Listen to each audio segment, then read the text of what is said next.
Hey, buddy, how are you? Good. How you doing? I'm doing good. Hey, guys, welcome everybody. We have got a great show tonight. We have got Off Your Wagon joining us from the cold hinterland of Minnesota. And Definitely getting colder. yeah, I'm really excited. I was going to complain about the cold, but then I realized who I had on. So I thought, Yeah. You might want to keep that to yourself right now. that's right. That's I don't right. know. We're probably pretty close. What is it like down there? It's about 53 right now. It's going to be about 46 tonight overnight. Yeah, So we're in pretty similar territory yeah, at the moment. yeah. That'll change here in a few weeks, I bet, right? So. Yeah. Well, Yeah. listen, guys, really excited tonight. We've got two representatives from Little Lobbyists coming on tonight. As soon as I see them appear in the live, I'll bring them up. But Little Lobbyists is an organization that represents parents with children with severe disabilities. And they're going to be coming on tonight to talk about the organization, Little Lobbyists, what they do. And this is all tied into the big event that Optiwagon and I are doing in Washington, D.C. Back 40 Action is going out there to raise a little good trouble. We're going to be heading out on the 10th, and we're going to be doing three things while we're there. We're going to be creating a lot of social media where we're interviewing teachers and students and parents and children with disabilities and farmers and ranchers to talk about their personal stories and get that message out to the United States. Second thing we're going to be doing is going around raising a little bit of hell. Yours truly may just, maybe, I can't confirm, but I might be taking a megaphone out there to stand in front of the Department of Agriculture and let them know everything I think they're doing wrong with agricultural policy in the United States. That That sound sounds like like fun? fun. Yeah, I'd be down to go yell at the Department Oh of yeah, we're going to Agriculture. trade that baby back and forth. You can count on that. And then the last thing that we're going to do is we're going to be lining up some really good legislative visits while we're there. We're going to be taking folks in to see legislators and talk to them about these, not only the policies that are hurting rural America, but what we can do to fix it. So we're pretty excited about it, aren't we, man? Yeah, no, I am stoked to get out there. Just got my plane ticket booked today, so it's getting real now. Yeah. It's less than a week away, and I'll be in DC. And and yeah, we're gonna be doing a lot. Obviously, we've been kind of flying by the seat of our pants trying to get this planned in a very short Yeah. period of time. Yeah. And just all the credit in the world to Will for actually putting this together in this period of time. Like it's impressive that he's been able to pull this off so far. We are still figuring it out as we go, getting details ironed out, but we definitely need your guys' support. We have a website up now. It's called savetheheartland.org or savetheheartland.com. Either one will bring you there. And you guys can go there and get a little bit more details about what we're doing, and you can donate there because, guys, this does actually cost a lot of money to get people out there, especially when a lot of these people are disabled or elderly, rural farmers, poor people that we want to be able to get there and make sure that their voices can be heard and not ignored, because they can ignore phone calls and emails all they want, but it's harder to do that when you got people like us standing there right in front of them with a megaphone. So That's right. That's right. It's hard to ignore people. And we will have a megaphone. And to answer the question, before we introduce Mel, to answer the question, yes, we will be there for the big rally on 11/22. That's part of the plan. We're going to do all this work all the way through the 21st. And then on the 22nd, you will see Optiwagon and I marching. Well, he'll be marching and I'll be in my scooter with my broken right foot and broken left knee, riding my scooter with the big flag on the back that says Back 40 Action. So there we go. I'll tell you, Will is the one of the toughest guys I've ever met. Like his spine is basically all fused together into one solid pole at this point. He's got from the farm accident way back then, limited mobility in his arm, and now he's got a broken knee and a broken foot. He's like, yeah, let's go march on Washington. Why the hell not? It's like, Hey, man. it's easy to be brave when you're in a top of the line scooter with a big flag on it. So it's my worst nightmare. So you got to make sure we plug it in the night before. I had a dream last night that my scooter ran out of power like halfway down the All right. Constitutional Yeah, Avenue. So we'll make sure that that's fueled up or charged up that's and ready right. to That's go. right. All right, let me get Mel up here, and I want to make your window as big as mine, Mel. So hang on one second here. There we go. Look at Let me that. let me introduce you to everyone. So, am I saying your last name right? Saban, is that correct? Yep. Okay, That's good deal. Susan. And well, before we get started, though, Yeah. I think Victoria from Little Lobbyist was also going to join us. If you see an invite in Let there. me look. Yep, she's down there in the. Yep, hang on. Let me bring her up. You got it. Good call. Good call. So, Awesome. hi, Victoria. Hi, it's so nice to meet you. Well, it's great to meet you too, and we so much appreciate you coming on to talk about Little Lobbyists. I have probably done an unhealthy deep dive into your organization since I did the live with you guys the other day. And the more I read about it, like Off Your Wagon will tell you, like I cry at grocery store openings now. I'm a grandpa. Every movie I watch, I cry. Just going to your website and looking at the stories out there from the families and the work you're doing, I'm not going to lie to you. I shed a few tears over that. You guys are out here in the hinterland. We say doing the Lord's work, and you guys, you're really doing the Lord's work. And I want to talk about that tonight. So let me introduce you first. So I've got Mel and Victoria on the live tonight, and like I said, they represent a group called Little Lobbyists, and I'm going to give you just a really high level of what they do, and then I'm going to ask both of them to tell you in more detail about the organization and what they personally do. The Little Lobbyists is one of those organizations that really carries out the work that a lot of people talk about, or a lot of people care about, or a lot of people donate to, but don't really take the time to do the hard work to put it all together and to actually participate in all those critical things that are important to providing the level of care that we should be providing in a country like ours for our children that have the most need. Little Lobbyists does a lot of different things. They help provide programs for families that have children with disabilities. They speak with legislators, with community organizations, with parents that are new to experiencing these issues across the country. And to me, that's the part that really stood out. Anytime I've ever experienced anything difficult in my life, the best advice I ever got was by talking to somebody that had been through it, somebody that had experienced it. And then I felt like I wasn't taking it on alone. And that's one of the things they do. They're a helping hand to parents that are experiencing these challenges for the first time. So I want you guys to join me in welcoming them. Please like the live. Let's keep pounding that like button and doing those shares, because we want to get, we normally get 6,000 to 12,000 people through a live. Let's try to get 20 or 35,000 people through here tonight, guys, to listen to what it is that Little Lobbyist does. So let me start out, Mel. Let me turn it over to you. And if you and Victoria want to share the duties, however you want to do it, we just love to hear your version of what Little Lobbyist does and what you both do for them. And tell us a little bit about the group. Yeah, absolutely. Thank you so much. First of all, this is wonderful. I really enjoyed our Facebook Live. And as a fellow Midwesterner, I'm based in Kansas City now, but I'm a St. Louis girl. So I love that you're a Cardinals fan. You're always repping the Cards hat, but that you're really giving a voice to us here in the Heartland. And I, feel like throughout my entire career, I kind of, we've been left out of that conversation, and, your community, your audience, and your voice is so powerful. So thank you for what you do. Thank you. And thank you for supporting our mission. So yeah, to introduce Little Lobbyists, we've been around since 2017, well, 2016, I guess, when they tried to repeal the ACA, and our executive director, Elena Hung, really was fighting to protect that program and the other supports that our children need. So we are a national organization that represents, we're a family-led and disability-led organization, and we advocate for our children with complex medical needs and disabilities.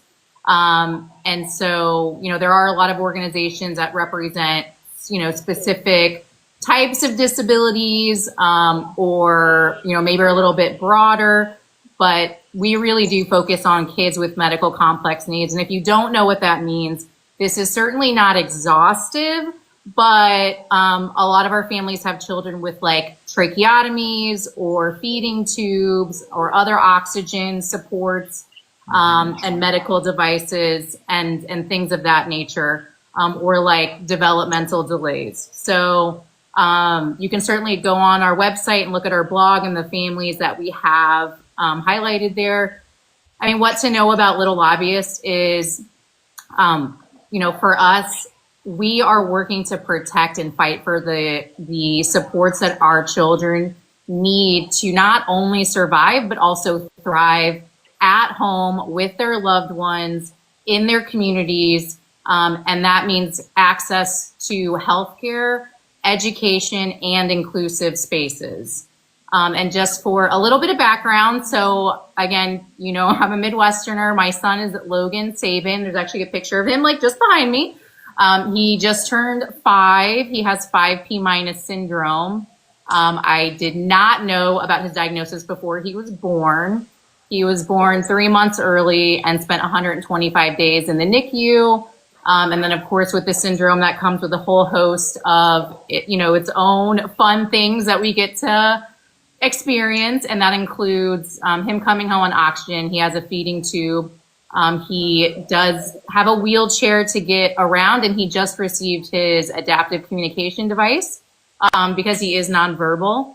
And so that's our little family. And so things like Medicaid and other supports are very important to us. I am involved with our Kansas chapter and have been involved as a staffer with Little Lobbyists since last month. So that's me in a nutshell. And I want to hand it over to Victoria, who's been involved for a lot longer, to introduce herself. Thank you so much, Mel. And thank you so much, Will. I want to echo what Mel said. We are so incredibly grateful for the opportunity to speak with you because rural healthcare is so incredibly important. And it's something that up until this point, we haven't heard nearly enough about. And it's something that so many of our oops, so sorry about that. This is what happens when the dog walks by. I apologize. Don't you worry about it. I've done much worse on a live before, so don't worry. Well, and this is just so many of our families live in rural areas and, the supports that they need are so much more difficult for them to even access when they are available. So I just want to thank you for taking the time to do this. And like Mel said, I too work for Little Lobbyists. I am the National Community Engagement Coordinator. I've been involved in some capacity since 2018. Originally, I started just as a family sharing their story. At the time, my son was 2 years old. He had spent most of his life in the hospital up to that point. And I was looking for a way to share our story, share what families like mine were going through, and find that community, which is another piece, not just our advocacy work, but Little Lobbyists really focuses on building our community and being a support system for each other and standing in the divide for each other, especially in times like these. And it's been something I've been so grateful for. And then over the summer, I moved into the position that I am in now.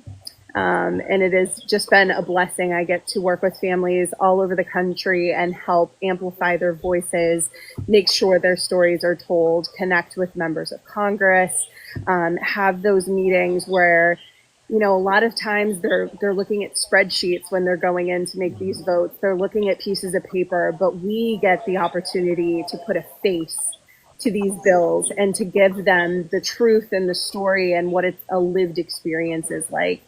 So that has been really special and an honor to be able to do that. And just a little background on me. I live in Pennsylvania. I am just outside of Philadelphia in Chester County. And I have a 9-year-old son named Cole, and he is in the 3rd grade. He's a huge video game lover, Star Wars. He loves anything outside and going to the parks. But Cole was diagnosed with something called mitochondrial disease, which impacts every system in his body. So he has 36 doctors between 2 children's hospitals, 4 therapists. He has a permanent IV in his heart to help give him nutrition, feeding tubes, blood sugar monitors. But we say all of those things are just the icing on the cake. There's so much more to Cole, and he loves life and school, and he is just the joy of my life. Well, I want to say one thing, and that is kudos to both of you as moms. I think before we get into all the policy and that type of thing, I just remember when my middle son was born, we had to stay in neonatal intensive care for 6 days because he had fluid on the lungs. And I know what that did to me as a dad. So just kudos to the strength that both of you, have to be able to handle these issues on a daily basis. And I got to tell you, I really appreciate the kudos, but it ought to be a minimum bar in this country that we can invite people on that are helping families with disabilities and support that and get behind it. That ought to be a minimum bar. And so it's my pleasure, and I know Wagon feels the exact same way. We were talking about this the other day, about how happy we were that, we could take these followings that I have. He's a bigger social, he won't say it, but he has a lot more followers than I do. And the fact that we can use this following that we have, to highlight these issues, I think is critical. I think the sad thing is that, we don't have, you would think something like this, it would be 100% the vote would be in Congress right now to say at a minimum, we're going to fund the programs like this that are necessary to help our families with kids with disabilities. You would think there would not be a single politician that would vote against that, but yet here we are, and the power is in our hands, and we have to work together to fight really, really hard to get these programs supported and passed. So thank you to both of you for what you do every day. And new to the job, I love that too, Mel. Great job. I mean, you've only been doing it a month, and here you are, so that's great. Well, I tell people all the time, I became an advocate the day Logan was born. So it has been a pleasure to be his advocate and to be his mother. And I just want to back up what Victoria said, and we always get told, like, you're so strong and kudos to what you do. I think anybody we know would do this for their child, but also, my son is the quirkiest, coolest little kid, and I wouldn't have it any other way. So we really go out of our way at Little Lobbyists to show the joy that our kids bring. And honestly, the hardest part, if we have the supports and we didn't have to worry about getting access to the supports, it wouldn't be that challenging to raise a child with a disability or with a medical complex needs. We're just fighting in a system that isn't made for us. So, we're working to fix that while other people are actively working to dismantle the supports that we've fought for. And I think that is the whole crux of the thing is when you say that anybody would do this if they were in your position, and that's not true. I mean, there's lots of people who check out of parenting when they don't have even nearly as challenging. But, you'd think most decent people would step up and do that. But the problem is that in our society, we do not take that into account for other people. It's like, yeah, it's really easy to say, or not really easy, but it's easy to say that if it was my kid in that situation, I would be doing this. But then when we have the opportunity for everybody else's kid to take care of them, to make sure that they're fed in school, to make sure that they've got the healthcare support that they need, to make sure that they've got, a quality, safe education and all of that, we're like, well, but who's going to pay for that? And what? Not my tax dollars. And then suddenly it's not people stepping up to do that. And so the work that you're doing is incredibly important. The fact that you guys are stepping out there and you're not just doing it for your child, you're doing it for everybody's child. And most people don't do that. And so that I think that's where the strength is. You could easily just check out and do it for yourself, for your own family, and take care of yours and let everybody else, figure out their own shit. But you guys are out there not only taking care of your own families, your own kids, which is a monumental challenge, I imagine, with the complex needs that they have, but making sure that nobody else is struggling more than they have to within, your ability. And that's really a beautiful thing. That's a great point. And I think too, you make a great point, Jordan. I bet if you put it up for a vote, how we spend our tax dollars in this country, I got to believe, even with all the tribalism and everything else we have going on, if the American people were going to vote on priorities, I guarantee you the programs like the ones that Little Lobbyists offer would be at the top of the list. And the sad fact is, we've got our politicians injecting themselves into that conversation and into that process. And there's no way you can convince me that the vast majority of Americans wouldn't say, absolutely 100% right now, fund these programs that are necessary for families like the families involved in Little Lobbyists. And I think maybe that's a really great place to start. Could you both talk about the programs that Little Lobbyists offer to parents? I mean, Before you get into that, can I ask where the name Little Lobbyist came that's a from? Because great I've question. been telling people about Yeah. we're gonna be working with you guys out there and everything, and then I say Little Lobbyist, I'm like, I feel like I've got to explain this whole thing. That's a Not many great people have question. heard about it. And I'm like, Yeah. this sounds like we're just teaching kids to go, be gun and tobacco lobbyists in the future or something. Victoria, I'm going to volley that one to you. That's totally fine. I'm happy to answer. And yeah, that it is fun to think about the different ways that name could be used. But actually, it happened completely by accident. Early on in 2017, when Elena Hung, our executive director, and her co-founder, Michelle, were on the Hill with their children, a reporter actually called us the littlest lobbyists in an article that they wrote, and then it stuck. When she was going to different offices on the Hill, people were saying, "Oh, you're the little lobbyist," and it just kind of happened that way. But I also want to mention, it is actually a big tenet of ours. We want our children to be able to advocate for themselves and to teach them that they have power within themselves too. So it is kind of a dual meaning in that way. Well, that's great. And I do just want to reinforce, because we get asked this a lot, we are not paid lobbyists. No. We do advocacy type of activities. However, we do that. We just show up ourselves. Our kids show up themselves, and that's how we do our advocacy and lobbying. We really are just caregivers and people who care about each other, about our communities.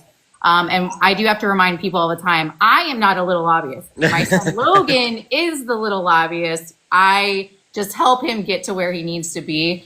And I have also gotten asked before, oh, but you're the advocate, you're the caregiver, you speak for him. And I'm like, no, when Logan shows up in a place, just him on his own, he does not need to be speaking. That is him advocating for himself by showing people that he likes to be in his community and that he likes to engage with people, and that, it's just that social interaction. That's how Logan speaks for himself. So I always do like to say that so people understand. I am not, Logan is not my child that I'm just carting around and showing off in front of people. I'm giving Logan the opportunity to show up where he wants to be, and he shows us what he likes to do. And, and that's why we need the supports to allow our children to have those experiences and those opportunities, and normalize me going out and doing activities and things with my children, or speaking up with my children just like any other parent would with their child. Yeah, and I can remember that even as a kid, the disabilities that I had, I just wanted to be treated normally. I didn't want any sympathy. I didn't want people to treat me differently as a kid. Now I love it as a grandpa. It's yeah, lay it on me. I'm all for the special treatment and all that good stuff. But I just remember that as a kid, I just wanted to have the same voice every other kid did, and to not be treated, differently. And I think that's a great point that you make. I can only imagine, and this is why I wanted you to talk about it. I'm a new parent, and I find out, like both of you did at some point, these are the disabilities that my child is going to face throughout their life. And like I said before, just having a group that you can turn to of parents that have been through it and that can offer support and help. Can you just walk us through some of the things that, before we get into the policy side, some of the things that Little Lobbyist does for the families that are in your organization? So I'll say my piece, and then I think Victoria can say the more formal, because I started off, and I think Victoria, you probably started off also as a volunteer. So, we're a small but mighty group. We really are focused on the advocacy, community building, and awareness and education piece, but also making impact through meeting with our legislators, following the policy. I will say we're not a services organization, right, in that we're providing supports to families. Right. We certainly, because all of us are in this community, and the disability community is so wonderful in that we really do show up for those who need us, and try to, link them up with the vast amount of resources that are available locally. But Little Lobbyists isn't doing that per se themselves. That being said, I will say, when I first got Logan's diagnosis, and, just the way they present it to you, and by they, I mean doctors or the genetics team or whoever you're dealing with, it's really focused on the clinical side, the doom and gloom. Everyone I know who's gone through this diagnosis day experience has almost had an identical experience to me, where someone came in and told them everything their child wouldn't do. And then the next day I did my own research and found my son has 5P minus syndrome. So I found the only national organization called the 5P minus Society that's representing our rare genetic diagnosis. And like the first thing I saw was what these kids could do and the joy that they did bring. And it was just so wonderful and life altering to like have that, you know, juxtaposed to what I just experienced the day before, which was everything they were, you know, said that I was losing. And so I say that story because I think that's what Little Lobbyists brings to the community and to the parents, is the opportunity to see, hey, like, yes, we have challenges. Yes, there are obstacles. Yes, there are things we want to fix, but like, look at all the good we can do. But like, look at how happy our kids are. And like, look what happens when we give them that community to thrive, but also be seen and like to be able to be with each other. So I think that's a benefit they bring. I'm sure Victoria has a lot of other things that she would add to that. I mean, I think you hit a lot of the major points, not on the policies side of things. It's our community. It's the experience that our families have. You know, we have families that have been doing this for decades who are involved with our organization. And so when people are asking questions and looking for resources, there's probably someone in the group who knows someone or knows something, and we're able to stand together. But I, really want to echo what Mel said too about the opportunity for our children to just live their lives and be in society and normalize disability and medical complexity and show people like, here are our kids, they're on the Hill, they're in the offices, they're talking to their legislators, but also they're in your grocery stores, they're in your schools, they're in the community where they belong, and look at them just enjoying their lives and thriving. And they bring so much to the community, which is another thing that I think that we are able to show people through Little Lobbyists, is that our children, not only do they bring joy to their family, but they bring so much to the community at large, their peers, other adults, the economy and the community from the people that they employ. So there's so much more to disability than just the diagnoses. And I think that is something that Little Lobbyists really helps families with. And also giving them a voice. I know for me, when I was in the hospital and first found Little Lobbyists, I felt so alone. And I was so stressed and scared. And like Mel said, everyone's telling me everything that Cole won't be able to do. But I was able to get out there and talk about him and talk about the other children that we were in the hospital with, and the amazing strides that they were making every single day, and the hopes and dreams that we have for them when they're little. But now Cole's able to, voice his own hopes and dreams. And so we're able to give not just the parents a voice, but like I said, most importantly, we're able to give our children that voice. That's great. Yeah. So the last thing I do just want to add one thing onto that, which I think is something that we're really working on developing for parents who want to be advocates. Because we get that not every person in the disability community either has the bandwidth, the support network, or the drive to be an advocate. We totally understand that. However, there are tons of parents who I think, or caregivers, that don't know that this anxiety or like the things that they want to accomplish can be done through advocacy. So one thing we do is advocacy training, mentorship.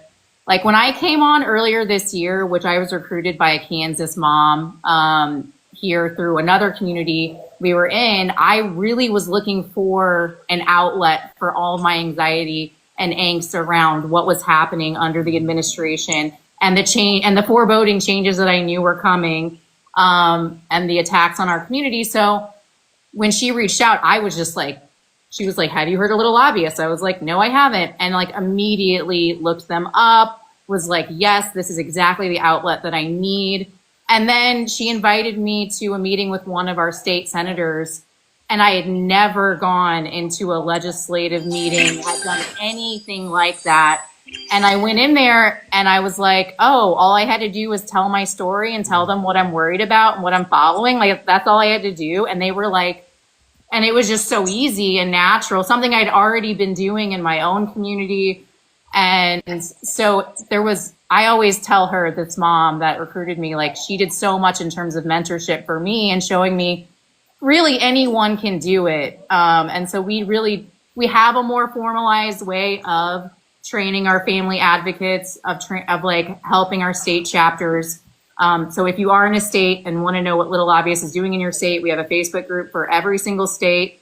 Please look us up on our socials, look up your closed Facebook community group. But we really do help them with logistics for setting up community awareness events, for how to meet their legislators, how to testify in front of their state legislature. So we do a lot of formal advocacy training with our community. So that is a program we can offer to someone who's like, I want to speak my truth, I want to share my story, but I have no idea how to do it. Like, we can help with that. That's great. And for everybody that may have joined late, I am going to put the live on our YouTube channel. So when it's done, I'm going to download it and I'm going to put it over on the YouTube channel. And I'm sure Jordan will do the same thing on his. So you can watch the full live in case you came at the end or you didn't get to see it all. Go ahead, Jordan. I think you wanted to.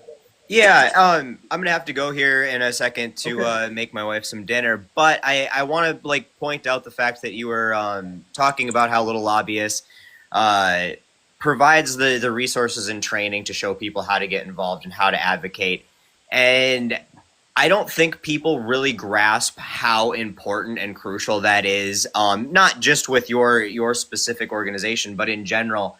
I know, like, getting involved, and thankfully with this platform, I've had more people coming to me and like showing me avenues to get involved. But for the average person, the ability to just go advocate for themselves, for their community, to get involved is a really daunting task and a really difficult thing to find out where those inroads are. And so the fact that you guys are setting up the structure and the resources and the training and taking kind of that anxiety out of it and taking the I don't know where to go or what to do out of it and showing people to how to get there to advocate for these really important issues is really inspiring. So I am really, really excited to be working with you guys here out in DC and really looking forward to that. And I apologize that I can't hang out here a little longer, but it's really nice meeting you guys. And are you guys going to be in DC then? We are going to have some people in DC supporting you guys, and we're very excited about what you're doing. So you two aren't going to be in DC though? I will be. You will be? All right. Yes. Well, I look really forward to meeting you then in DC. It's nice meeting you here, and hopefully we'll get to do some stuff in the future. And never hesitate to reach out to me too if you want anything, help promoting what you guys are working on or stuff like this. I'm always happy to help for causes like this. So really nice meeting you guys. You guys are awesome. Thank you so much. Thank you so much. Have a great night. You too. So Jordan has he's got to spend some time with his wife before we go on this trip for 14 days. So Fair enough. I just appreciate him coming on. Let's jump into the policy piece of this. So if you don't mind, what I'd like to kind of do is just lay out for everyone who may be joining what some of the challenges are. Not only, we talk a lot about rural America, but honestly, let's be really honest. The challenges that I'm going to talk about in a minute are, transferable to every part of society. So whether you live in rural America, urban America, suburban America, the challenges are really the same. It's just a difference in the level of services that are going to be impacted. So what we know about the OBBBA, I got to make sure I get all the B's in there. The OBBBA is that it's going to cut about $137 billion from rural healthcare alone. It's much more than that overall, but $137 billion from rural healthcare. And what they've done is, in order to get the votes that they needed for the bill, they came in with this supplemental package to say, okay, we're going to cut $137 billion, but we're going to give you $50 billion in a supplemental package for rural America. The thing is, that supplemental package works two ways. Number one, they're going to divide up half of that, $25 billion, and give it directly to the states based on size of need. But it's kind of really weird how they're doing the second half of that $25 billion. I call it like the healthcare Hunger Games. Your governor has to apply for that $25 billion And, you know, whenever we're talking about issues like this, I hate to get really political, but I think we need to here. What are the odds that somebody like in Kansas, Mel, where you've got a Democratic governor and they go to apply for that $25 billion in funds? I'm just not confident at all that that final decision on the second half of that money is going to be made based on need of the parents and children that live there versus some kind of esoteric political decision. So I've been using this analogy like it's almost like when somebody breaks into your house and they steal everything you own, and then they drop $100 bill on the carpet on the way out the door so that you won't be angry with them. You know, that's how I feel when they cut $137 billion from rural health care and then dangle $50 billion out there on the way out the door to say, don't be angry with us. You would probably know better than anybody, but what that's going to result in is a lot of different things. Number one, before these cuts were put in place, we had 700 rural hospitals and clinics that were in danger of closing down. And in the talks that I've had with the National Rural Health Association, they're worried that that number could triple. So a worst case scenario could be as many as around 2,100 hospitals and clinics closing in rural America. Let's just say it's half that. We're talking about 1,400 hospitals and clinics closing in rural America. The other thing that it's going to do, and I would almost bet you multiple parents in your organization have already experienced this, is it's going to create these healthcare deserts. We've already got them with women's healthcare issues, OBGYN services, cancer care, some of the key critical things that we need in rural America. And I would just guess that this is going to create deserts in regard to specialists in rural America that cater to some of the things that your children have to deal with. I know this because I've got a niece who has Loeys-Dietz syndrome, which is, I'm sure you've probably got parents in your organization that have children with Loeys-Dietz, and very rare genetic disorder. And they have to travel about 2 hours to KU Medical Center to get the specialized treatment that they need. So I'd like to start there, if you don't mind. Can you talk about the kinds of money that Medicaid and other services from the government fund that are in danger of being scaled back or closed because of the cuts in the bill? Oh, goodness. Where do we even start? Yeah, let's take our time. We've got 2 hours, so yeah. I want people to hear this, so take your time.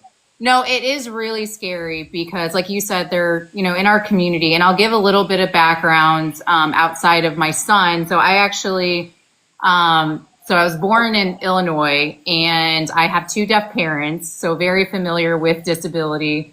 But my brother, my oldest brother, also has Hirschsprung's disease, and for a while we lived in Staunton/Livingston area of Illinois, which is cow country. So if anyone does know that, I think our only grocery store in our little town was an IGA. The closest Walmart was like an hour away. And I remember we had to drive like an hour and a half when my brother, who had had multiple surgeries when he was younger, needed a specialist to, you know, so it would be a whole day affair, you know, like we had to get there, do the appointment, get back.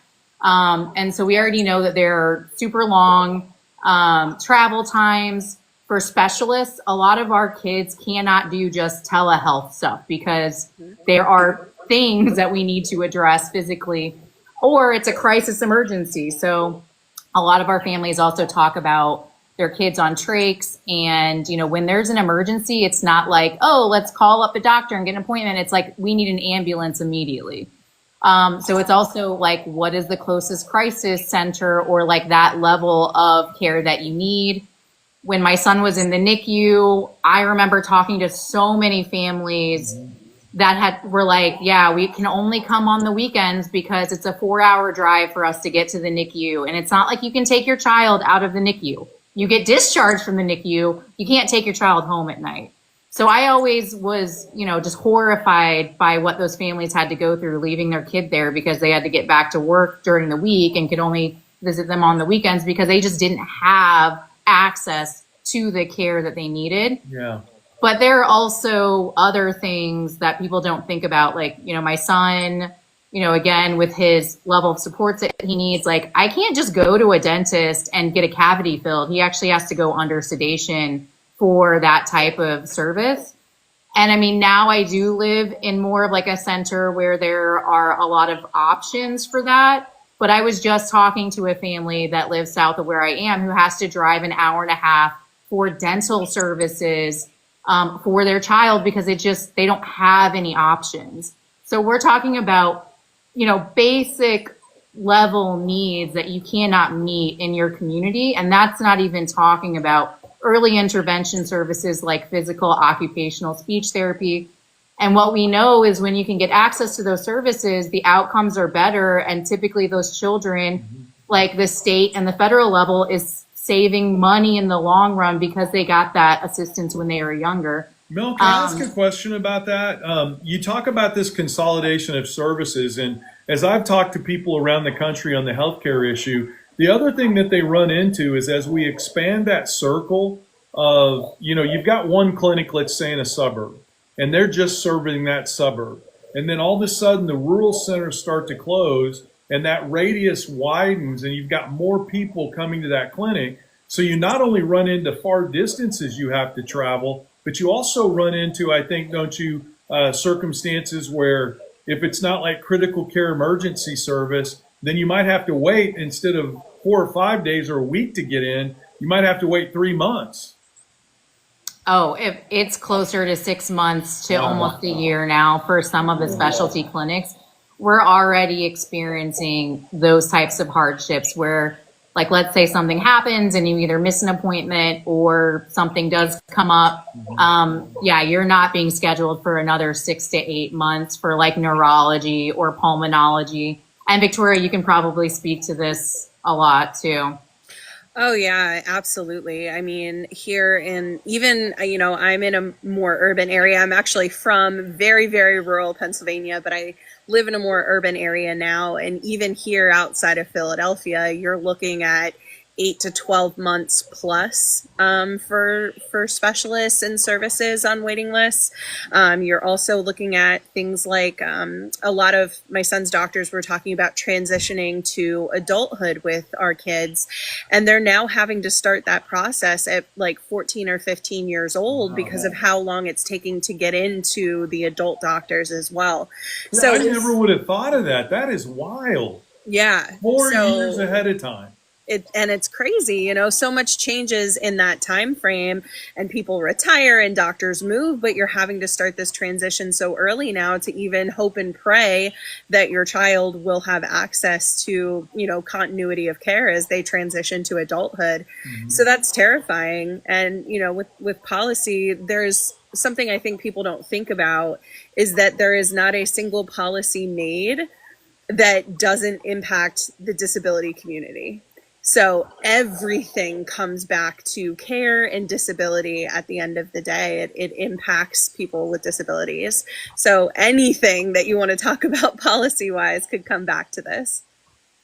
That's amazing. One thing we are really concerned about too that I wanted to bring up is the home and community-based services waivers. So a lot of people don't know that there are waivers that exist. There are different types of waivers, but each state right now does have waiver programs. And these waivers, which were created actually under the Reagan administration, are to allow those who might not be eligible for Medicaid under the traditional eligibility requirements to get home and community-based services. So that means my child can live with me at home and get the care that he needs instead of being hospitalized and in a hospital bed because I don't have those services at home. And that includes home care, so nursing support, that could be, it's medical equipment, it's, nutrition, so like formulas and things like that. And then reimbursement, you also qualify typically for Medicaid as well through those waiver programs. So the healthcare cover that you need and reimbursement for medical costs. And so that is one thing that a lot of people don't know is voluntary. Those are mostly voluntary programs. Mm-hmm. And typically, and what we've seen historically, is that when budgets are cut, those are the first types of services to go. Or there are restrictions on eligibility put in. So they have less seats. So what we call seats or slots for the waiver programs. For example, in Kansas, our IDD waiver has thousands of people on that wait list. It's about a 10-year wait to get on that. For our technology assistance waiver, which is what my son is under now, which means you need some kind of technology to survive. The brain injury waiver and the frail and elderly waiver do not have wait lists. Those are our three that really tackle like our most vulnerable populations. Well, I can tell you, being a part of our state Medicaid advocates network, they're introducing working groups for like what they call waitlist mitigation working groups. So they're talking about it because they know the cuts are coming. And what I want people to understand is that when there are wait lists and people cannot get those services in home, ultimately all of us pay more because those children or adults have to be hospitalized to get that care, or they die. And that is what we're facing. So we can either help those families have their children or family members at home with their loved ones and cared for by loved ones and with community supports, or we're facing more uncompensated care, more medical bankruptcy, or people dying because they just can't get the care because hospitals can't or institutions can't, they're maxed out. We don't have those facilities available. That was going to be my next question while you're on that topic is, what is I don't necessarily need a percentage, but I'm assuming that there's a really high bankruptcy rate and, destruction to credit, which makes it difficult to get loans and for all the other things that you need in life, like a home and a car, et cetera. What are the long-term financial impacts for a family without these support structures? I mean, I can tell you personally from my own story, if it weren't for the fact that Cole qualified for, in Pennsylvania, it's called the PH 95 waiver. Mm-hmm. So he qualifies based not on income, but based on his disability. He reached his lifetime maximum on his private insurance in the first 4 months of his life. I would absolutely be homeless. I would have mortgaged my whole life first, of course, but he would be in a hospital setting and I would be bankrupt and homeless. Just in our situation. And there are millions of families who could tell you the same, because a perfect way to outline this, just for comparison's sake, Cole, like I said, he has that permanent IV where he gets nutrition, and it's called TPN, and he gets that every single night. And for 1 week's supply, it's $17,000 a week. His home care nursing is over $12,000 a week. That doesn't include supplies. That doesn't include his appointments. There's no way that I would be able to come up with that in any circumstance on my own. There's no one who could do that. And so these supports allow him to be at home instead of in the hospital setting, which would be, even like Mel said, far more expensive than him being home and in his community where he can thrive. Yeah, I just think though, when I do the math in my head, what $137 billion would mean for parents like you. Yeah. I think we know right now, and it probably has changed, but the last thing that I had seen that was looking at bankruptcies, like 40% of those were medical bankruptcies. Yeah. But we don't even really talk about uncompensated care, which hospitals and, clinics and providers will write off in taxes, but also will pass on to insurance premiums. So when there is more uncompensated care, people's insurance premiums go up because they pass it on to private payers. And I do also just want to say, like, all of our families come with receipts. We can all tell you stories about how much the care, like my son's NICU bill was $1.2 million.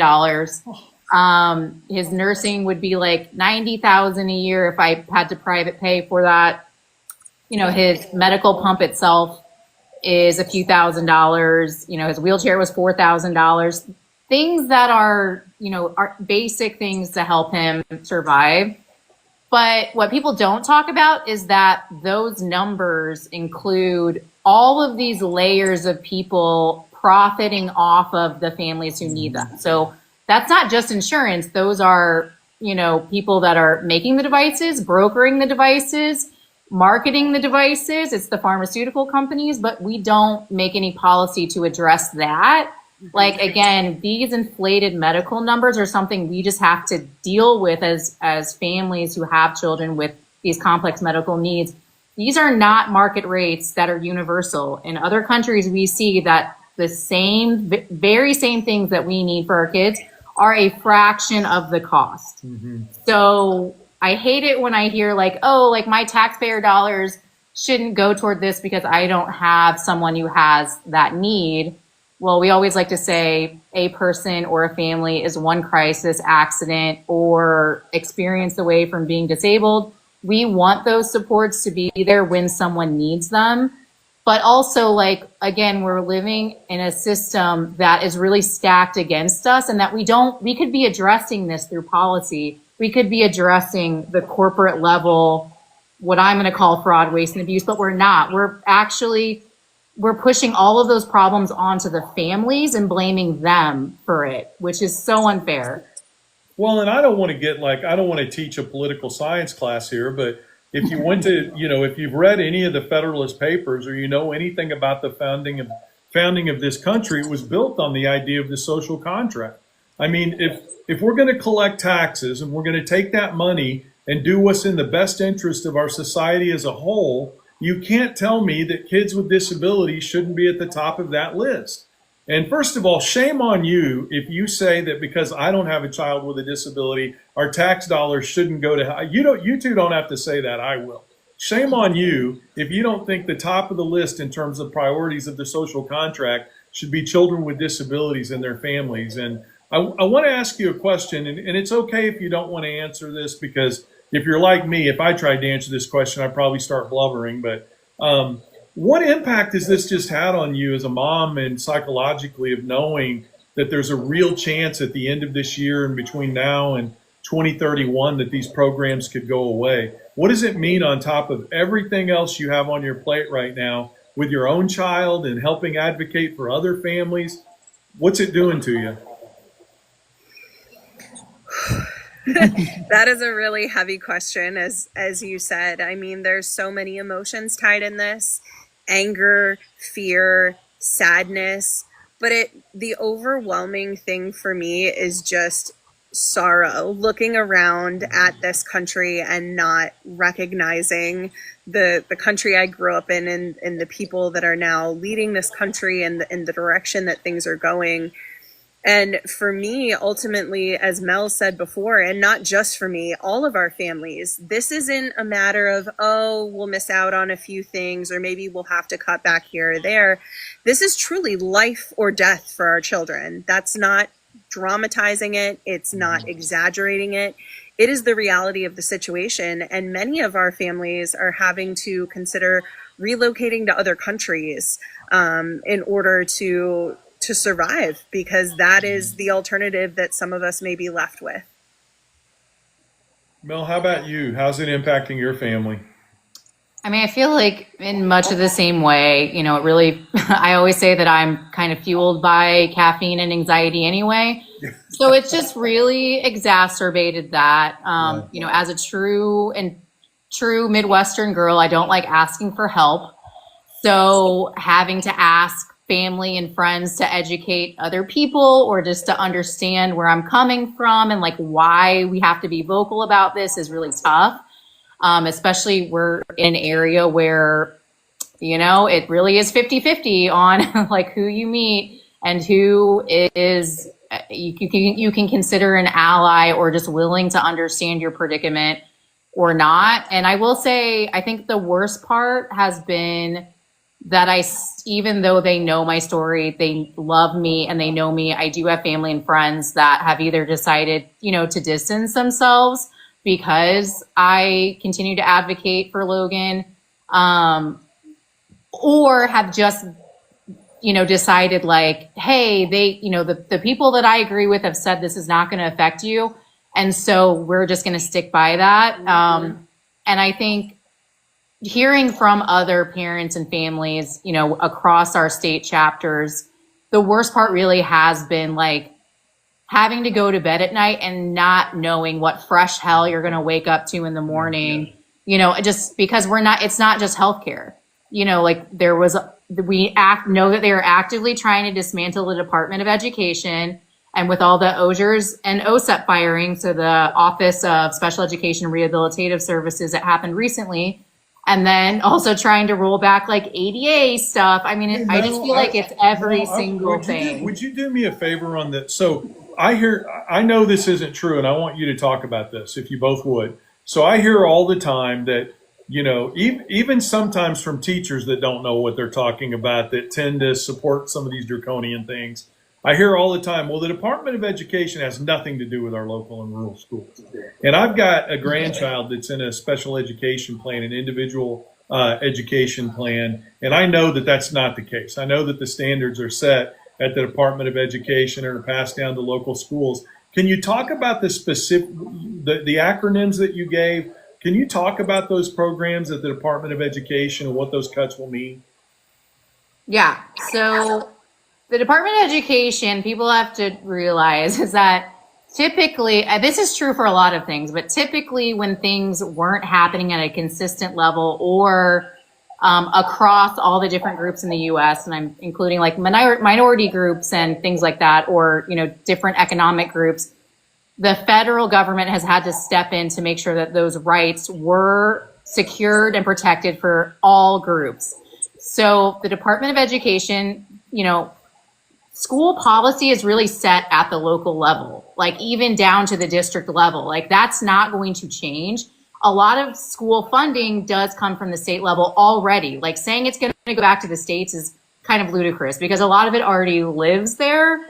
And a lot of special education funding does, come from the state itself. And there certainly is federal funding, don't get me wrong. But the Department of Education really is there to like enforce the federal minimum level, like whether that's ADA or IDEA. So I'm not going to remember now what IDEA is. That's okay. Victoria, I'm sure you know. But like to really set that. And then the departments that I was talking about, so the Office of Special Education and Rehabilitative Services, which is OSERS, really oversees ensuring that IEP, so individual education plans, are being enforced. So they're made at the family and the district level, that those are being enforced. So the protections that are afforded under those are enforced. But also and then OSERS, which is the Office of OSEP, Office of Special Education Programs, really does like training and things for families on IEPs. But also a lot of people don't know that they fund what's called early intervention in the states, as well as like after school programs. So for the older kids as well, for that period of like after high school transition into adulthood. But the early intervention piece, I think, is really critical because, again, we know that 0 to 3 year time when, things like ABA, so behavioral therapy, or OT, occupational therapy, physical therapy, speech therapy, feeding therapy, vision therapy, really benefit those kids during those like really critical learning stages. And they oversee that as well and fund, but also are responsible for releasing funding to special education programs that are given by the federal government. So I know I didn't cover everything. Victoria, please feel free to add to that. I mean, I think you did an excellent job explaining that. And I think, the one thing that I would add here too is just a visual. So many of us, I'm old enough to remember what it looked like prior to there being a Department of Education, and hearing about those things and seeing it in our schools. When it was left up to, the states to enforce these things, there was no continuity. There were decisions being made completely differently just based on the school. And oftentimes this is where you hear the stories about, children like ours were just put in a room together and they just sat there all day. They weren't receiving the education that they are due. the free and appropriate education that everyone is guaranteed.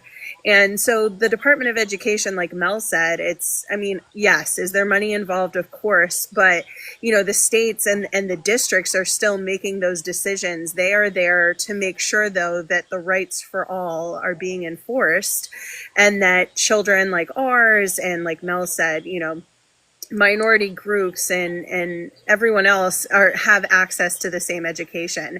And that's really the biggest point of what they do. And so it's terrifying for us when we look at this, because we're already seeing it happen in schools. Schools are already starting to have to make really tough decisions about what they're going to be able to fund and not fund, and the services that are going to be available for our children. We're already seeing places where they're having to cut those things back. And like Mel said, these services are so crucial, especially in the early years, to ensure that our children have the opportunity to thrive. So it's terrifying, not just on a healthcare perspective, but on an educational perspective. Well, that's why we need to do something about it. So I want to talk in a second about what we're going to do in Washington, D.C., but I'm going to get on my soapbox for just a second, and I'll make it quick. But here's my thing. I understand the argument that people make about priorities and spending and that kind of thing. It would be a lot different if we lived in a country that couldn't afford to prioritize these things. I mean, if we were some backwater nation with a low tax base and no means of production, and literally we were trying to make choices between feeding people and, other priorities, it would make sense to me. But we don't live in that country. We live in a country where there is plenty of gross domestic product. There's plenty of taxation, opportunity, I guess I should say, to take care of these programs. You shouldn't have to ask for these things. Like, I know the point you're making, Mel, because all of us from the Midwest are the same way. We don't want to, we just want to do our thing, and it's tough for us to trying to raise money for Back 40 Action. Every time I call somebody, I feel like I'm asking for light for my electric bill. You know what I mean? Like, even though it's not for me personally, but in our country, you shouldn't have to ask. It's like when you have a child with a disability that's born with these special needs, there just ought to be programs there that are fully funded that a parent can take advantage of, because we care about our people. We believe in the social contract. So that's just the way it ought to be. And we're going to do everything we can with our voice combined with your voice and everybody else's voice to try to make a difference in this country. So let's talk a second about what we're going to try to pull off in Washington, D.C. So Back 40 Action, and if you're interested in learning more about what we're doing, we've got this crusade going on right now called Save the Heartland from the Heartless. I don't know any better way to put it. I wish I would come up with the idea. When the story is told 20 years from now, I'll make sure I get credit for it. But it was actually Jordan that came up with the name, and I just thought it was brilliant. We're going to go out to Washington, D.C., and we're going to try to accomplish a lot of things. If you want to learn about what we're going to do and you want to share it with other people, you can go to savetheheartland.com or savetheheartland.org, and you can read all about what we're going to do. But one of the things that we're going to do while we're out there is we're bringing parents in with special needs children into Washington, D.C., and we're going to do legislator visits while we're there. We're going to talk to legislators, hopefully on both sides of the aisle, about the challenges that parents like Mel and Victoria are facing, what the needs of their children are, how we can bolster the programs that help them with their children and that help them live better lives as well. Because let's face it, being a caretaker is tough. I had to do it for just a couple of months with my mom. And I will tell you, as a man, I was like, good God, I almost hugged and kissed the caregiver when she finally showed up, when we got it funded to help my mom out. It's a tough job. And I couldn't do it full time. And we need to have these programs available for people that need them. The other thing we're going to do is, and I really appreciate you telling your personal stories, because I feel like there are two ways to approach change. And I think one of them fails almost every time and the other one doesn't. The first approach is going and telling people they're stupid for voting against their best interests and, telling them you're going to educate them on what the right thing to do is. Immediately, we go to our separate corners, we draw our political lines, we join our tribes, and we don't get anything done. It's a lot tougher when a mom like you tells your personal story about your child and the caregiver, needs that you have. And then when you look at a legislator or a fellow citizen and you say, do you think we should go back to the days when we didn't offer these services for children and they just passed away? Because I've never had anybody, when I talk about funding rural healthcare, when I tell my story about what happened to my arm and how long I had to lay out there on the ground waiting for an ambulance, and I say, do you think we should go back to those days? I've never had a single person say yes. Never. Never. So I think these personal stories are critical, and getting them out there is absolutely critical. And that's the second thing that we're going to do. We've got a group of social media influencers that are already there. We have another group that are coming out for those last few days that are going to interview people like Mel and Victoria and the kids that are there to talk about what programs we need to fully fund, what it means to deal with these challenges and get these personal stories out there. And then the bottom line is, too, we're going to raise a little bit of good trouble. We're going to go ask tough questions. We're going to knock on our favorite quotes. That's right. Yes. We're going to knock on doors and we're going to tell these stories and we're going to say, put the mic right up there. What are you going to do to fix it? And they're either going to stutter and stammer, or they're going to come across as a heartless idiot, or they're going to tell us that they're going to get on board to help fund these programs and do the right thing. So we're so excited to have you guys coming out there and to bringing the families and the kids with you to tell these stories. And thank you also for sharing your expertise. We'll be getting in touch with you guys in the next couple of days to talk about the best way to do these visits and that type of thing. And this is our first big project. So we really appreciate you guys jumping on board and offering your expertise in getting this done. Would you mind if we gave some of the folks down in the comments a chance to ask a couple of questions? Oh my gosh. No, Yes, please. Okay. And while you're looking at those for a second, I did just want to say something, because while we've been talking this whole time, the thing that keeps popping up in my head, which I'm really hoping some of your audience are Arrested Development fans like I am. I know it's a bit of culty, but Michael Bluth always says, like, do we live in a society? And it's like, that's exactly it. Like, why? I mean, not why. We all know why we're paying into the system. But, like, what is the point of paying into it when it doesn't benefit every person in our society? Like, for me, it's not about just healthcare for my child. It's about healthcare for everyone. It's about food security for everyone. It's about, housing for everyone. And I really do credit Little Lobbyists and Elena's vision and, Victoria and the staff that have really helped her, because really, like, sharing your stories. And, for those of you who are on here, if you have a story to share, like, that is your power. That is your real lived experience. And that is really the way that I think we make change. And again, why Little Lobbyists has been so successful. So, Will, we thank you for giving us a way to amplify our voices. So we appreciate you. You bet. I just think about it. Let's just be crass and say what it is. We're doing all this to give $2 trillion to people who, if their child was in this situation, could write a check in any amount to cover the cost of any service that their child needed. So we're cutting services from families like yours to be able to give money back to people who, if their child was in this situation, could write a check for any amount they needed to write it for to cover those services. I feel like I could sit here and say that just over and over again for the next 3 or 4 hours, because that's literally, what's happening here. And we can just do better as a people. So, all right, guys, somebody asked the question, how can we help you? I'm glad you asked. The first thing you can do is go to www.savetheheartland.com and make a donation to Back 40 Action to help pay for what we're trying to do in Washington, D.C. We need to raise quite a bit of money to be able to do this. We're well on our way. I know we're going to pull it off, but that's one way that you can help out. The other way you can help out is to go to the Little Lobbyist website, which is, Mel? www.littlelobbyists.org, O-R-G. And you can do the same thing. Yeah, absolutely. But also, if you're not in a place to give right now, like, the next best way to support us is really to follow us on our socials. So that includes Facebook, X, Blue Sky, and Instagram. We're at Little Lobbyists. And we just started our Little Lobbyist TikTok account, I guess, 3 weeks ago now. So please give us a follow. Shameless Follow plug. right now while you're on Yes, please give us a follow, because we really are all about sharing our family stories. And if you can share our family stories, that is a great way to give back to our community.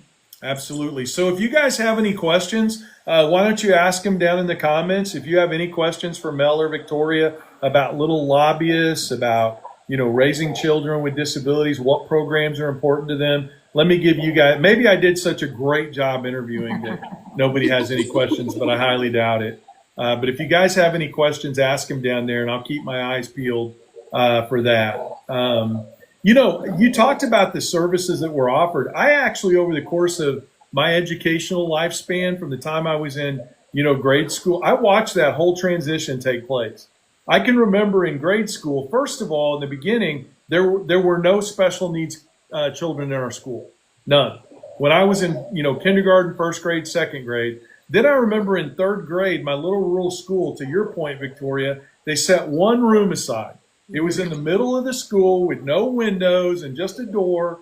And then I remember I'd come in my grade school, turn to the right to go to my class, and there was that one little room there with about 5 kids in it. And then by the time I got to high school, these programs were becoming more and more normal. And now today, I got to tell you, my grandchild that had the speech needs that they identified early and put the individual education plan together for, he couldn't say 3 words when he started in that program. Now he sounds like a Baptist preacher. The kid he never stops talking. And it's a direct result of these wonderful people that are working with my grandchild, to help identify these issues early on. They came to their home, they identified the problems, and they put together a plan. And, now he won't be quiet. I love it. Love every second of it, So, I will say, I'll just add that I saw a couple of things in the comments. One was, how important education in the school system is. I think a lot of people don't understand that a lot of services that get billed to Medicaid or I should say Medicaid services that could be billed actually happen in the school. That includes group therapy. That includes, like, my son's feeding would happen in the school, probably administered through a nurse, or like what we call a para-professional, or like a one-on-one aide that could also get billed. Sometimes schools can't bill them, whether that's for consent purposes or the family is getting it through the community or, through HCBS or some other way. But a lot of services do get billed through Medicaid through the school. So that is important, I think, for people to understand. But also, I think IEPs is one really great example of where that was created originally for our community, but it has helped the larger community so much because we do represent children that maybe need more support. So like more medical assistance or, more just assistance in general to do activities or need medical equipment. However, individualized education plans or IEPs are for kids who need a lot less supports. It could be for a child that has a speech impediment and needs a speech pathologist for a semester. It could be for a child that has dyslexia. It could be for a kid that has asthma and needs a medical intervention. Those are usually under like individualized medical plans, but they kind of sit sometimes like with an IEP. But and they could also be for special and gifted and talented kids as well. They have their own IEP. So this is something that has really benefited the larger community, and to get rid of that and not be able to enforce those, I think would really be a detriment to so many families, not just our own families in the Little Lobbyist community. I think what you're trying to say is you are the NASA and we are the folks that get like the Tang and the lithium batteries and the thermodynamic clothes that we get to wear out when we go out into the, I was joking with somebody last week about that. We were talking about what you guys do, and that parent had a child with special needs, and she was making the same point. She's like, a lot of the programs that end up coming out of some of these really high level intense programs end up being flowered out among the rest of the kids out there that need them, at a less intense level. So I think what I'm going to start doing is calling Little Lobbyists the NASA of the special needs development industry. That's a good way to put it, because we benefit from everything they do for you. So, well, is there anything either one of you, Mel or Victoria, want to add just overall in terms of things that you've been advocating for, or anything you want us to focus on specifically or in particular? As an organization, obviously with the passing of Oba, our work has really moved into the States, which is where Mel has been such a blessing and a godsend to us in that way. And we have events in so many states coming up in the next few weeks. So if you go on our Facebook page, you can see those. Like Mel said earlier, we are working on opening a chapter in every single state. So we encourage anyone. You don't just have to be a parent or a caregiver. You could be a self-advocate. You can be an ally, just anyone who supports this work, to join us on those pages and help uplift our voices, because truly that's what's making the difference, are these personal stories, being able to put a face to this bill, a face to the harm that is being caused to millions of Americans across this country. And that is one of the best ways that you can support. And we just appreciate you and your community so much for everything you're doing. You bet. I tell these guys, like, I would be a nobody if it wasn't for everybody in the back 40. I tell them all the time, my grandpa used to say, if you're trying to be a leader and nobody's following you, you're just a guy taking a walk, So, it's, we're able to do all this because of the 400 and something thousand people that follow us across social media. So I always tell them all the time, pat yourselves on the back, because you're responsible for what we're doing out there. And it's growing like crazy. And it's not because of me, it's because of we. It's like the people that get involved in the back 40, and I'm sure it's the same way with your organization. They don't just feel like they're watching a guy on social media. They're a part of it. They're helping fund what we're doing, and they're writing letters, and they're making calls. And it's really warmed my heart over the last 9 months to watch all this, happen and unfold, because frankly, I have no clue what I'm doing. So they've made me look really good by following and getting involved and doing the things that they do. Well, listen, first of all, thank you so much for spending an hour and 15 minutes with us tonight.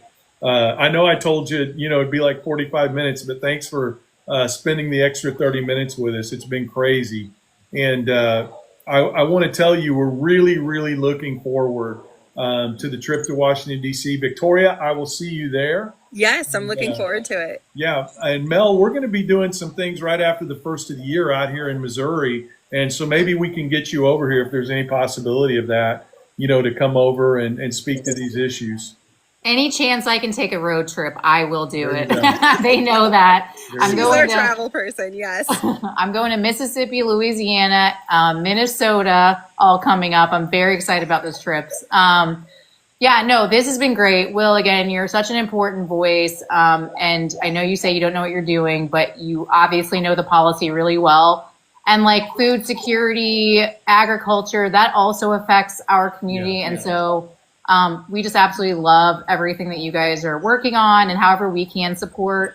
And I would just say, again, shameless plug, please go follow Little Lobbyists. But if there is anyone on here, we know that they make it difficult on purpose to not understand a lot of these policy challenges and things and decisions. I mean, heck, I feel like I've been in the trenches for the last couple of years, and it's still difficult for me to parse out. Like, please just reach out to us, even if you want clarification on something. We are so happy to help educate people or help other people, our allies, arm themselves with good information when they go tackle these challenging questions, especially around Thanksgiving that's coming up. We want to make sure you got your points when you're talking to your MAGA aunt or uncle or family member. We're happy to help out with that. Awesome. But this has been wonderful. Thank you so much, Will. Yes, thank you. You bet. All right. You two have a great evening. I'm going to be, Mel, I'll reach out to you guys in the next couple of days just to start solidifying the healthcare visits and that type of thing. And I do have about 3 or 4 elected officials lined up for visits, but let me work with you guys to see if we can get more plugged into that pipeline. And thank you so much for what you're doing, and have a great night. Thank you. All right, you thank as you. well. Good night, All right, everybody. guys. Good We'll see night. ya. Thank you so much.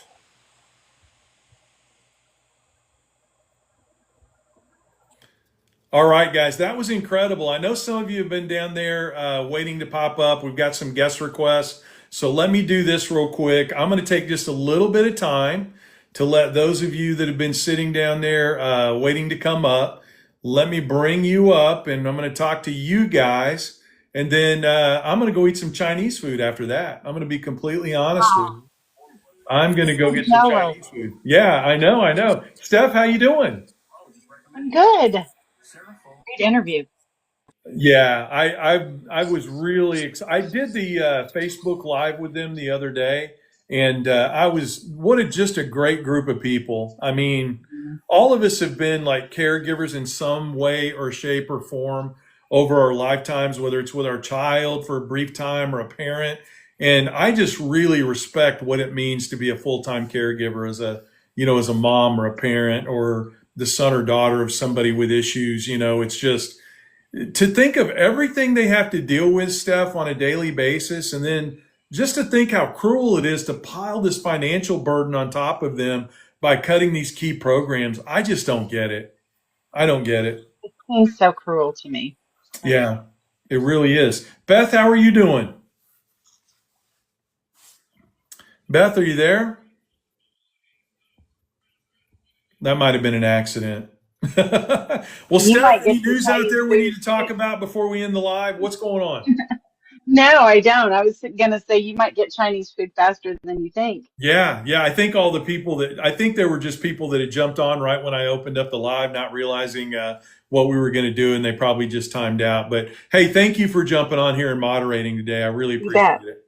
So, You have a good crowd. They don't usually get out of hand too fast. no, we only had one person, and I just muted him because they wanted to talk about something unrelated to what we were talking about. And I'm like, guys, not tonight. Let's don't hurl the Molotov cocktails in here tonight. So normally I don't care, but tonight was a night we needed to listen and pay attention. So, all right. Well, we had a little over 16,000 people come through tonight, so I think we got the word out.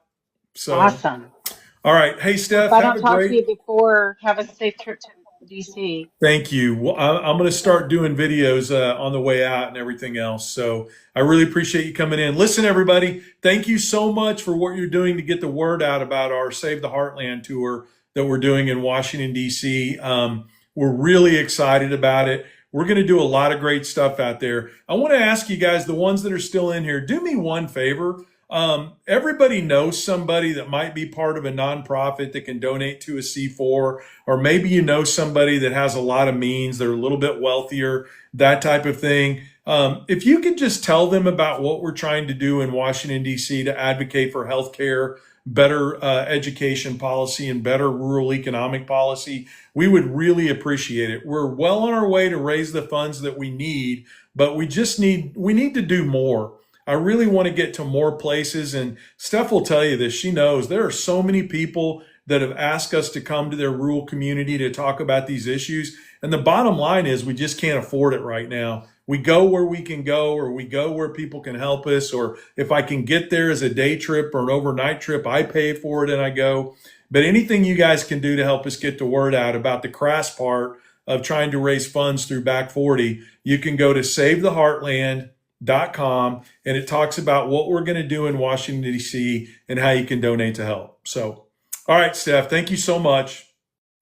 You bet. All right, everybody have a great night, and I'll be doing lives on the road as we go out, so stay tuned. We'll announce them. See you guys.